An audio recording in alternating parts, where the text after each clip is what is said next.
అందరికీ నమస్కారం.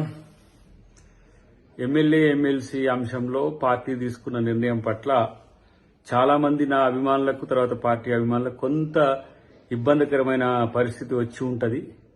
But party కొరకు మనం సహనంతో ఉందాం.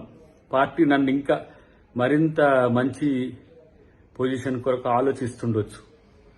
కాబట్టి ఇది రాకపోవడం వల్ల ఏదో అద్దంకి దాయకరన్న మీద ఏదో కుట్రనో నష్టం జరుగుతుందని భావించకండి. ఎందుకంటే డెఫినెట్ గా నా పట్ల కేంద్ర పార్టీ గాని రాష్ట్ర పార్టీ గాని చాలా సీరియస్ గా కన్సర్న్ ఉన్నది. అది నాకు కూడా తెలుసు.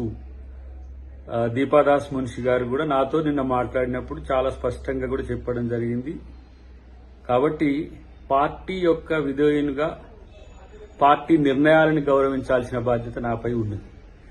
ప్రతిసారి అద్దంకి దాయకరన్నకే నష్టం జరుగుతుందని భావించే మిత్రులు ఎవరైనా సరే మంచి జరగబోతుంది కాబట్టి అందరూ కూడా సంతోషంగా ఉండండి.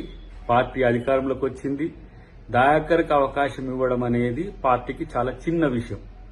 కాబట్టి దీన్ని మనం పెద్దగా చూడకుండా పార్టీ భవిష్యత్తును మరింత ఆలోచించే వాళ్ళుగా మనం అందరం కూడా రేపు ప్రజల పాలన ఎట్లా ఉంటుందో మనం అందరం కూడా కలిసి ముందుకు తీసుకుపోవడానికి ముఖ్యమంత్రి గారికి కేబినెట్ కు మనం అందరం కూడా సహకరించాల్సిన అవసరం ఉంది. నన్ను పార్టీ మంచి అవకాశం ఇస్తుందని నేను ఆలోచిస్తున్నాను. Thank you very much. జై కాంగ్రెస్, జై హింద్.